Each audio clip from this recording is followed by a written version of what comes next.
حي على الفلاح.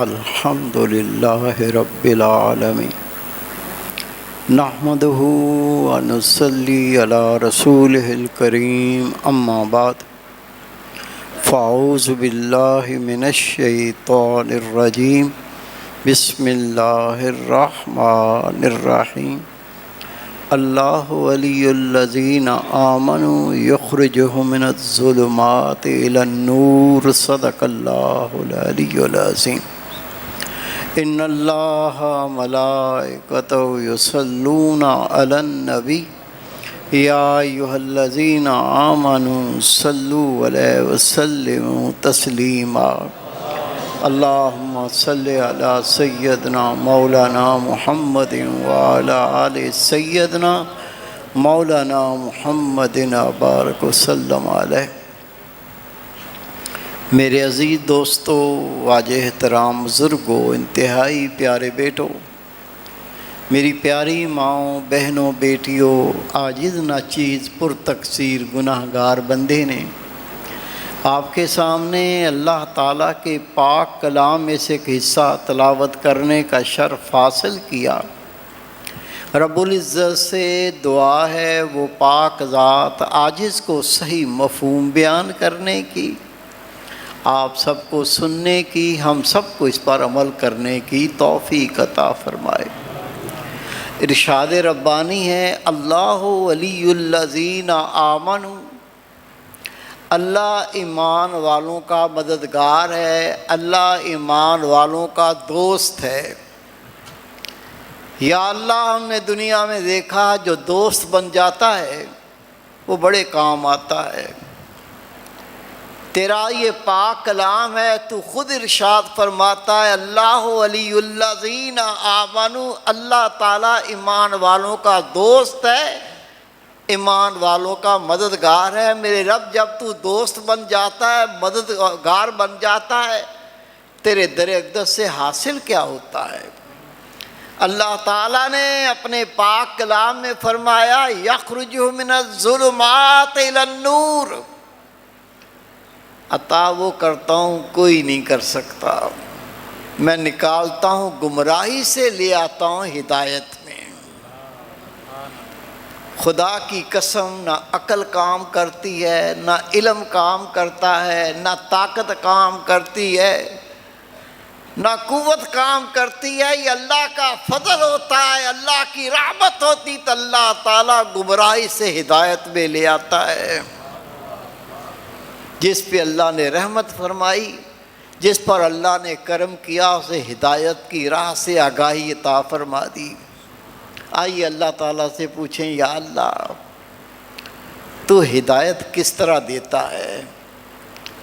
قرآن پاک میں اللہ تعالیٰ ارشاد فرماتا ہے، جب میں کسی کو ہدایت دینا چاہتا ہوں اسے میں مرشد عطا کر دیتا ہوں۔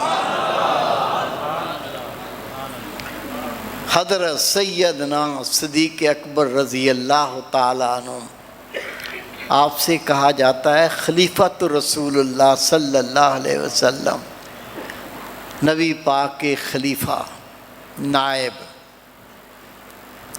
اللہ کے محبوب کی طرف سے اعلان کیا گیا کہ جو خانہ کعبہ کی زیارت کا طالب ہے، خدا کے محبوب اس سفر میں روانہ ہو رہے ہیں، عمرے کا ارادہ ہو تو وہ بھی شامل ہو جائے۔ صحابہ کرام اکٹھے ہو گئے۔ عمرہ، بیت اللہ کی زیارت، بیت اللہ کا طواف، اور وہ بھی رسول پاک صلی اللہ علیہ وسلم کے ساتھ۔ چلتے چلتے جب حدیبیہ کے مقام پر پہنچے، اہل قریش، بت پرست مشرک، وہ تلواریں سوت کے لڑنے کے لیے کھڑے ہو گئے۔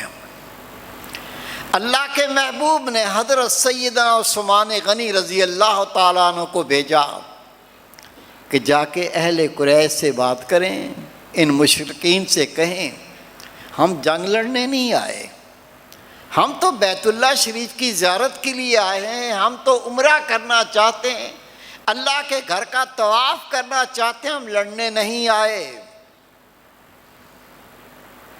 لمبا واقعہ ہے، میں مختصراً عرض کروں گا۔ وہاں سے قریش کا ایک گروہ مذاکرات کے لیے آیا،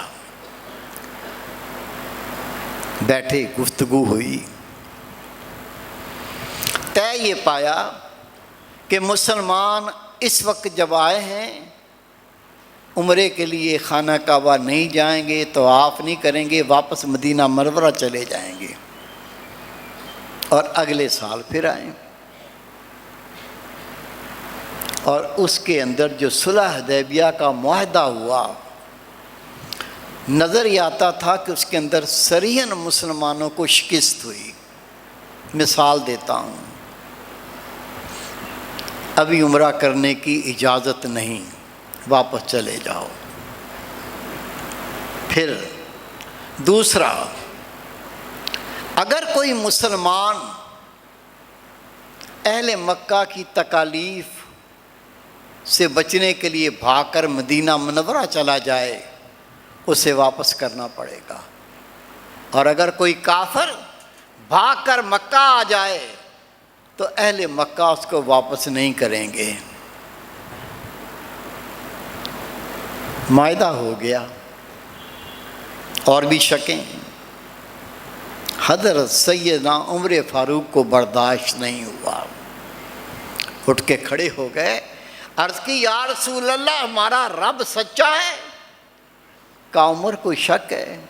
عرض کی نہیں یا رسول اللہ، آپ منہ مبارک سے سننا چاہتا ہوں۔ نبی پاک نے فرمایا ہمارا رب سچا ہے۔ آقا آپ اللہ کے سچے رسول ہیں؟ نبی پاک نے فرمایا کوئی شک ہے؟ عرض کی آقا شک نہیں، آ کے منہ مبارک سے سننا چاہتا ہوں۔ نبی پاک نے فرمایا میں اللہ کا سچا رسول ہوں۔ یا رسول اللہ ہمارا دین حق ہے؟ کہا شک ہے؟ نہیں یا رسول اللہ، آپ کے منہ مبارک سے سننا چاہتا ہوں۔ نبی پاک نے فرمایا ہمارا دین حق ہے۔ عمر فاروق عرض کرتے ہیں اللہ کے رسول، پھر یہ ڈر کے معاہدہ کیوں کیا گیا؟ نبی پاک صلی اللہ علیہ وسلم نے فرمایا عمر یہ تو کھلی فتح ہے، اس معاہدے کے راز کو عمر فاروق نہیں سمجھ سکے۔ عرض کیا یا رسول اللہ، آپ نے سب کو اکٹھا کیا تھا کہ بیت اللہ کی زیارت کے لیے جاتے ہیں اور عمرہ ادا کریں گے، اور عمرہ کیے بغیر ہی ہم واپس جا رہے ہیں۔ نبی پاک نے فرمایا عمر کیا میں نے کہا تھا کہ ابھی اسی سفر میں عمرہ کریں گے؟ کہا یہ تو نہیں کہا تھا۔ آقا نے فرمایا عمرہ کریں گے لیکن اس وقت ہم واپس جائیں گے۔ ابھی بھی دل کو اطمینان نہیں آیا کہ مسلمان کافروں سے ڈر کیوں رہے ہیں۔ جا کر سیدنا صدیق اکبر رضی اللہ تعالیٰ عنہ سے یہی سوال کیے، اور خدا کی قسم صدیق اکبر نے وہی جواب دیے جو نبی پاک نے جواب دیے تھے۔ اپنے مرشد کی ذات میں فنا کیا سکھاتے ہیں یہ سمجھ جائیں۔ اگر ان کے در سے جو نور ملتا ہے وہ نہ پایا تو زندگی کو ضائع کیا۔ اللہ کے محبوب صلی اللہ علیہ وسلم فرماتے ہیں روز محشر ایک سخی کو اللہ کے سامنے پیش کیا جائے گا۔ اللہ تعالیٰ پوچھے گا تجھے میں نے یہ نعمتیں دیں یا اللہ دیں؟ کہا پھر تو نے نعمتوں کا کیا شکر ادا کیا؟ وہ سخی کہے گا یا اللہ میں نے اپنا مال تیری راہ میں خرچ کیا۔ اللہ فرمائے گا جھوٹ بولتا ہے، تو نے اپنا مال اس لیے خرچ کیا کہ شہرت ہو، لوگ تمہیں سخی کہیں، تیرا نام و نمود ہو، تجھے عزت ملے، کہ یہ بڑا سخی ہے، میرے پاس تیرے لیے کوئی اجر نہیں ہے، اے فرشتوں اسے پکڑو، منہ کے بل گھسیٹتے ہوئے لے جاؤ اور اس کو جہنم میں دھونس دو۔ نبی پاک فرماتے ہیں پھر دوسرا عالم اللہ کے سامنے کھڑا کیا جائے گا، اللہ پوچھے گا تجھے میں نے یہ نعمتیں دیں؟ یا اللہ دیں، بتا تو نے نعمتوں کے بدلے میں کیا دیا، کیا کیا، کیا شکر ادا کیا؟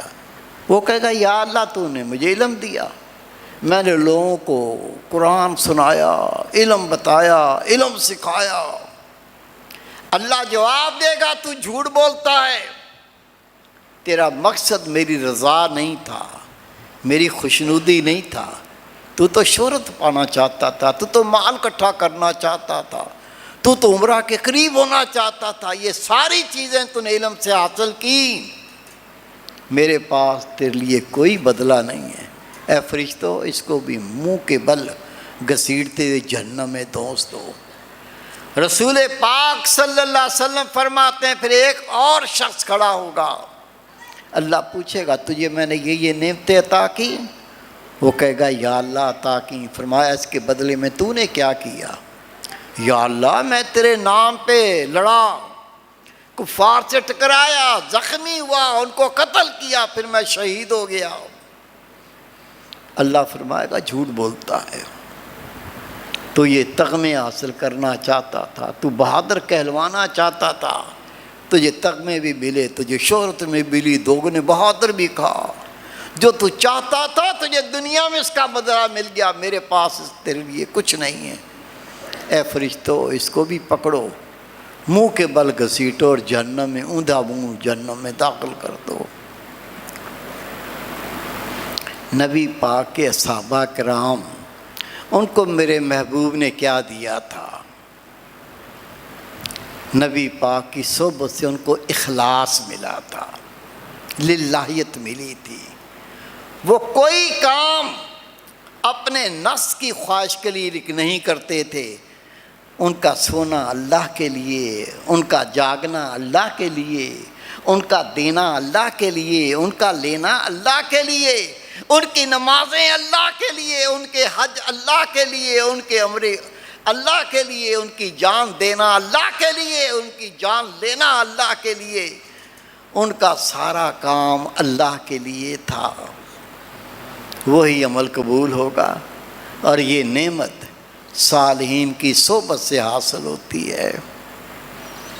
کیسا تعلق، کیسا تعلق؟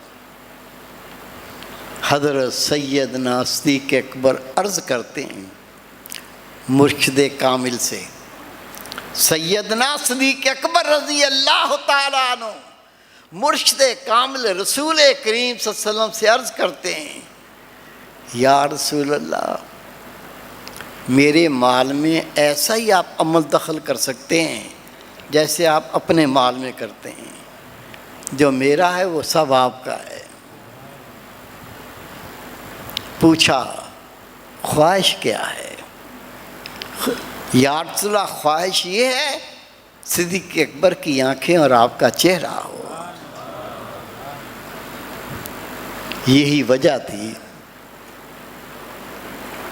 کہ سیدنا صدیق اکبر رضی اللہ تعالیٰ عنہ کے بارے میں میرے محبوب پاک نے فرمایا میں نے ہر ایک کا حق ادا کر دیا، صدیق اکبر کا حق ادا نہیں کیا، اس کا حق روز قیامت اللہ ادا کرے گا۔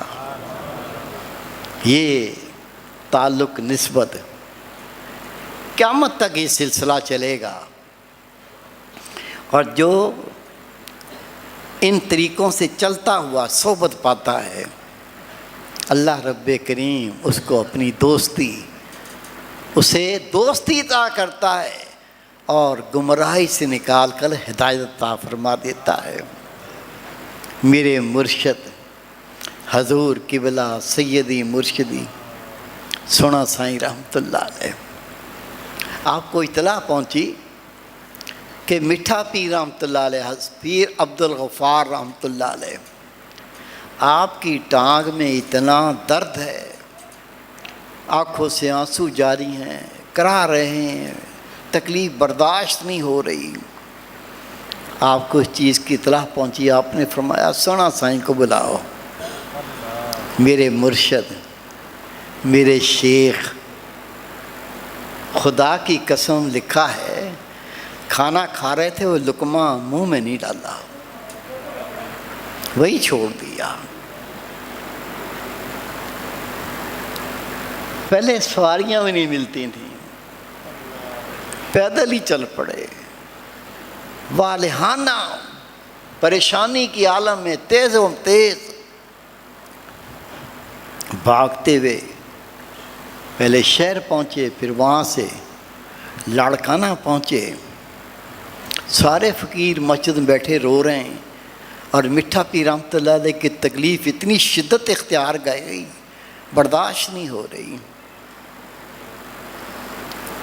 پیغام بھیجا کہ سونا سائیں الحاج اللہ بخش رحمۃ اللہ علیہ تشریف لے آئے ہیں۔ آپ نے جلدی جلدی کہا پردہ کراؤ، آپ اندر چلے گئے۔ سامنے مرشد چارپائی پہ آرام فرما ہے، بیٹھ گئے۔ آپ کی آنکھوں میں آنسو ہیں، نظر مرشد پر ہے۔ جیسے ہی بیٹھے تکلیف کم ہونا شروع ہو گئی، اور تھوڑی دیر کے بعد سونا سے رحمۃ اللہ علیہ کی ٹانگ میں درد شروع ہو گیا، اور پھر میٹھا اٹھ کے بیٹھ گئے۔ حضرت عبدالغفار رحمۃ اللہ علیہ کی تکلیف ختم ہو گئی، اور سونا سے رحمۃ اللہ اتنی شدت کی تکلیف، خدا کی قسم جو وہاں بندہ موجود تھا اس نے بتایا حضرت صاحب کو اٹھا کے باہر لائے۔ عصر کی نماز کا وقت تھا، اور نماز کے لیے نہیں جا سکے۔ اس کے بعد اللہ سے آپ نے دعا کی، اللہ نے آپ کو بھی شفا دے دی۔ اسی لیے حضرت عبدالغفار رحمۃ اللہ علیہ فرمایا کرتے تھے سونے کا گھر ہو اور سونا سائیں بیٹھا ہو، سونے کا گھر ہو، سونا سائیں بیٹھے ہوں، میری آنکھیں اور میں ان کو دیکھتا رہوں۔ مرشد اپنے خلیفہ مبارک کے لیے فرما رہے ہیں۔ آپ کو آپ کے گاؤں کے ایک دوست تھے، انہوں نے بتایا کہ ملتان سے ایک اللہ کے ولی آئے ہیں، اور تم نے کئی بار مجھے کہا ہے کوئی کامل مرشد مل جائے، کوئی اللہ کا ولی مل جائے، میں بیعت کر لوں، اس سے اللہ کے ذکر کی تعلیم لے لوں۔ تو بہت نیک بزرگ ہیں، وہ تشریف لائے ہیں، اور میں آپ کو اطلاع دینے آیا ہوں۔ تقریباً 15 میل کا فاصلہ تھا جہاں آپ ٹھہرے ہوئے تھے، بھریا روڈ مشہور جگہ ہے، 15 میل پیدل چل کے وہاں پہنچے۔ حضرت فضل علی قریشی رحمۃ اللہ علیہ سے آپ نے بیعت کی، اور یہ فضل علی قریشی رحمۃ اللہ علیہ یہ کون ہستی ہیں؟ آپ فرماتے ہیں خدا نے مجھے الہام فرمایا، فضل علی 2 میرے مقرب بندے ایسے ہیں جنہیں میں نے محبوب الہی کا رتبہ عطا کیا ہے، ایک عبد القادر جیلانی رحمۃ اللہ علیہ اور دوسرے نظام الدین اولیاء رحمۃ اللہ علیہ، انہیں ہم نے محبوب الہی کا رتبہ عطا کیا، اور فضل علی تیسرے تم ہو جنہیں ہم محبوب الہی کا رتبہ عطا کرتے ہیں۔ ان کے ہاتھوں پر سونا سائیں نے بیعت کی۔ پھر خدا کی قسم احوال پڑھو۔ ابھی میرے بیٹے جب سوال پوچھ رہے تھے، لوگ جس طرح جواب دے رہے تھے آپ نے دیکھا، ایسا کیوں تھا؟ آپ نے ان کتب کا مطالعہ نہیں کیا، پڑھے لکھے نہیں ہیں تو کسی سے سن لو یار، گھر میں کوئی ایک تو پڑھا ہوا ہوگا نا، اس کو بٹھا کے بولے یار مجھے روزانہ کوئی 5-10 پیج سنا دیا کرو۔ خدا کی قسم یہ ہیرے جواہرات ہیں، پڑھ کے دیکھو۔ لوگوں نے 50-50 سال 60-60 سال تک ان خدا کے ولیوں کی صحبت میں بیٹھ کے ان کی صحبت حاصل کر کے جو نور حاصل کیا تھا، آپ پڑھ کے دیکھو، آپ کو گھر میں بیٹھے یہ نور مل جائے گا۔ ہم پڑھ ہی نہ سکیں۔ حدیث پاک اللہ کے محبوب فرماتے ہیں روز محشر ایک شخص اتنی نیکیوں کے ساتھ حاضر ہوگا کہ وہ پہاڑوں کی مانند نظر آئیں گی۔ اللہ تعالیٰ کے سامنے حاضر ہوگا، اللہ تعالیٰ پوچھے گا یہ تو نے نمازیں پڑھی تھیں؟ یا اللہ نمازیں پڑھی تھیں۔ کہا میرے لیے نہیں پڑھی تھی، میرے لیے نہیں پڑھی تھی، تو کہتا تھا کہ لوگ مجھے نمازی کریں۔ جب پڑھتا تھا تو دیکھتا تھا کہ کون دیکھ رہا میں نماز پڑھنے جا رہا ہوں، کون دیکھ رہا میں نماز پڑھ رہا ہوں۔ میرے پاس تو صرف وہ عمل قبول ہے جو میری رضا کے لیے کرتا ہے۔ فرشتوں یہ ساری نیکیاں اس کی ختم کر دو۔ اللہ پوچھے گا تو نے فلاں فلاں دن بھوکا رہ کے روزہ رکھا تھا؟ یا اللہ رکھا تھا۔ اللہ تعالیٰ فرمائے گا تو دنیا میں شہرت چاہتا تھا، لوگ کہیں بڑے روزے رکھتا ہے، میرے پاس ایسے عمل کا کوئی اجر نہیں۔ لوگوں نے تیری تعریف کر دی، بڑا روزے دار ہے، بڑے روزے رکھتا ہے، تو یہ اجر مل گیا۔ اے فرشتوں ان نیکیوں کو بھی ضائع کر دو۔ رسول پاک فرماتے ہیں حال یہ ہوگا جو پہاڑوں کی مانند نیکیاں لے کے آئے گا، اس کی ایک نیکی نہیں بچے گی۔ فرشتے کہیں گے تو نے ان میں کوئی نیکی اللہ کی رضا کے لیے نہیں کی، رب کی خوشنودی نہیں کی؟ وہ اقرار کرے گا اور اس کو اللہ کے حکم سے جہنم میں ڈال دیا جائے گا۔ اللہ کا ذکر کیوں دیا جاتا ہے؟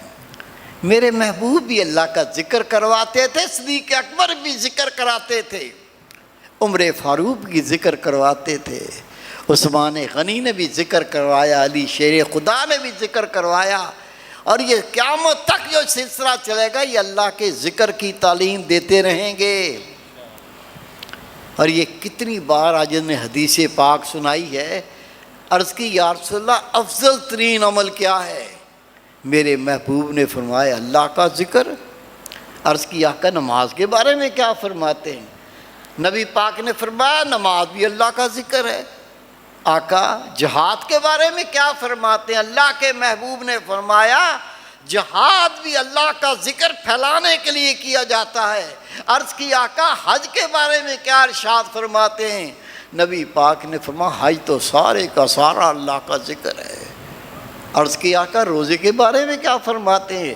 نبی پاک نے فرمایا روزے میں پیٹ اس لیے خالی کیا جاتا ہے کہ دل میں اللہ کا ذکر ٹھہر سکے۔ یہ اللہ کا ذکر دل کو پاک کرتا ہے، جو بندہ عمل کرتا ہے اس میں للہیت پیدا ہو جاتی ہے، اللہ کی رضا پیدا ہو جاتی ہے، رب کی خوشنودی کی طلب ہو جاتی ہے۔ عمل تو اس کے چھوٹے چھوٹے ہوتے ہیں، لیکن چھوٹے عقل قبول ہو جاتے ہیں تو قبولیت سے وہ بڑے بن جاتے ہیں۔ بڑے بڑے عمل اس میں اخلاص نہ ہو، للہیت نہ ہو، وہ بڑے بڑے عمل بھی ضائع ہو جاتے ہیں۔ اللہ کا ذکر کثرت سے کرو، فراغت و مراقبہ کرو۔ جو تسبیحات آپ کو بتائی ہیں زبان سے ذکر کرنے کی، وہ کر کے دیکھو۔ بندہ کہتا ہے بدلتا کیوں نہیں؟ بدلتا اس لیے نہیں، ہم نے بچوں کو یاد کیا ہے، کاروبار کو یاد کیا ہے، نوکری کو یاد کیا ہے، دنیا کو یاد کیا ہے، دکانداری کو یاد کیا ہے، لین دین سارا یاد ہے، دنیا کے نفع نقصان کا سب پتہ ہے، اس کو یاد رکھا ہے۔ یاد نہیں رکھا تو اللہ کو نہیں رکھا۔ جو یاد رکھنے کی ذات تھی اس کو نہیں رکھا، باقی سب کو یاد رکھا۔ نہیں، سب کو بھلا کے اللہ کا ذکر کر، خدا کی قسم تیرے سارے کام اللہ اپنے ہاتھ میں لے کے فرشتوں کو تیرا خادم بنا دے گا. دنیا کی تقدیر بدلے، آخرت کی تقدیر بدلے.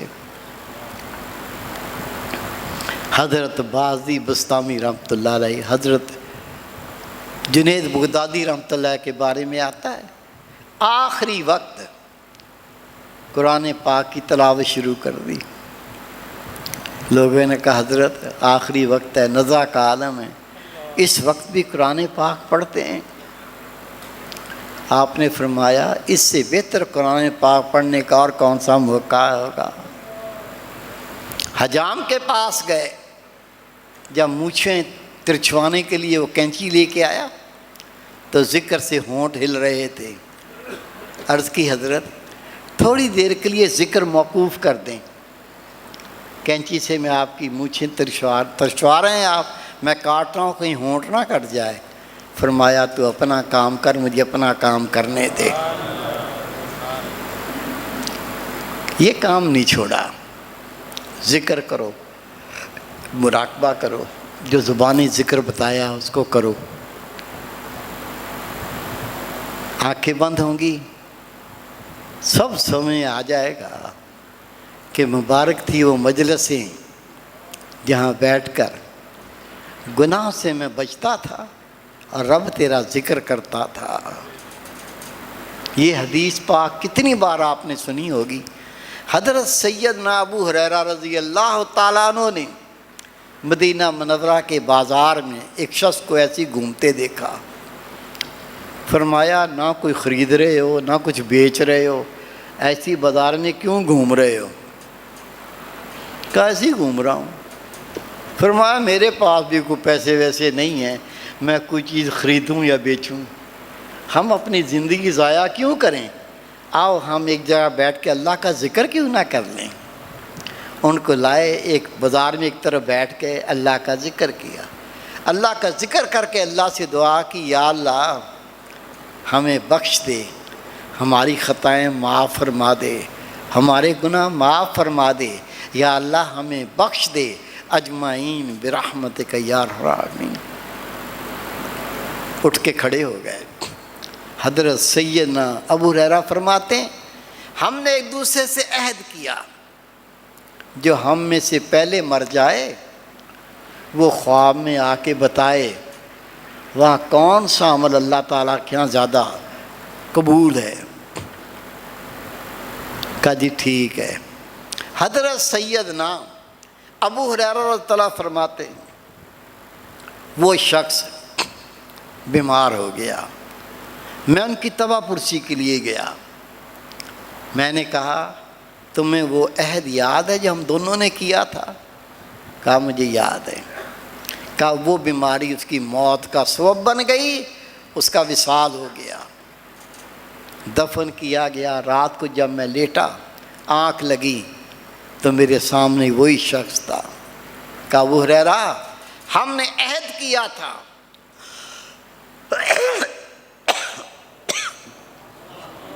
ہم میں جو پہلے مر جائے وہ خواب میں آ کے بتائے کہ کون سا عمل اللہ نے قبول کیا اور اس کے ساتھ اللہ نے کیا کیا. میں تو یہ خوشخبری دینے آیا ہوں. جب ہم دونوں بازار کے اندر بیٹھ کے ہم نے اللہ کا ذکر کیا، پھر اللہ سے دعا کی یا اللہ ہماری بخشش فرما دے، ہمارے گناہ معاف فرما دے، پھر ہم اٹھ کے آ گئے تھے.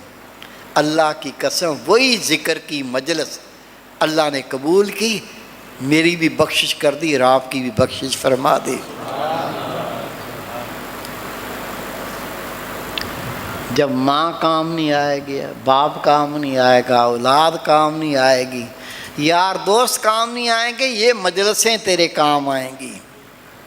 اور میں اللہ کی قسم کھا کے کہتا ہوں پہلے کئی بار آج نے اظہار کیا، آج اس گھر سے اس لیے آپ کے پاس آتا ہے کہ اللہ اللہ کرنے والے صاحب بیٹھ کر یہ مجلسیں میری بخشش کا ذریعہ بن جائیں. اہمیت دو اس کو، اہمیت دو. انشاءاللہ تعالی ابھی جیسے میرے بیٹے نے اعلان کیا اتوار سے عاجز بیٹھے گا، انشاءاللہ درس ہوگا. کوشش کر کے عصر نماز یہاں پڑھا کریں، لیٹ نہ ہوں. 10 منٹ پہلے آ جاؤ۔ وہ جو 10 منٹ پہلے آیا ہے اللہ کے گھر میں آیا ہے وہ تو نکل گیا، جو دیر سے آیا اس سے بہت آگے نکل گیا۔ جس طرح دنیاوی ترقی کے لیے ہم حریص ہوتے ہیں، کوشش کرتے ہیں، اس طرح اللہ کے ذکر میں، اللہ کی دین کی خدمت میں حریص ہو جاؤ، کوشش کرو۔ انشاءاللہ آنے والا وقت اللہ تعالیٰ نے اپنے اطاعت گزار بندوں کے لیے رحمتوں کے خزانے کھولنے ہیں، پیچھے نہ ہوں، آگے بڑھیں۔ وما توفیق الا باللہ۔ سب دوست بیت کی دعائیں پڑھ لیں۔ بیت سنتے رسول ہے، نبی پاک نے توبہ کرنے کا طریقہ سکھایا ہے، اور یہ بیت خدا کے رسول کے دور سے جاری ہوئی، اور اس بیت کا اتنا بڑا شرف ہے، ہم عہد کرتے ہیں جو اللہ کے رسول نے عہد کیا تھا، ہم اس عہد کی تازگی کرتے ہیں، تجدید کرتے ہیں کہ ہم پچھلے گناہوں کی توبہ کرتے ہیں اور آئندہ اپنی زندگی اللہ اس کے نبی کے حکم مطابق گزاریں گے۔ یہ بیت کہلاتی ہے، اور اس کا اتنا بڑا شرف ہے، رسول پاک فرماتے ہیں بیعت کرنے کے بعد مومن ایسا پاک ہو جاتا ہے جیسے ابھی ماں کے بطن سے پیدا ہوا، پچھلے سارے گناہ بخش دیے جاتے ہیں۔ ہم اس سنت کو ادا کر کے اپنی نسبت خدا کے رسول سے جوڑتے ہیں، اس عہد کی تجدید کرتے ہیں، اور یہ سمجھ لو کہ یہ تجدید، یہ سنت ہمارا ہاتھ رسول پاک تک پہنچا دے گا، اور اللہ کا وعدہ ہے میرے رسول جو آپ کے ہاتھوں پہ بیعت کرتے ہیں ان پر تیرے رب کا ہاتھ ہے۔ پڑھیں بسم اللہ الرحمن الرحیم۔ آمنت باللہ وملائکتہ وکتبہ ورسولہ والیوم الآخر والقدر خیرہ وشرہ من اللہ تعالی والبعث بعد الموت۔ اشہد ان لا الہ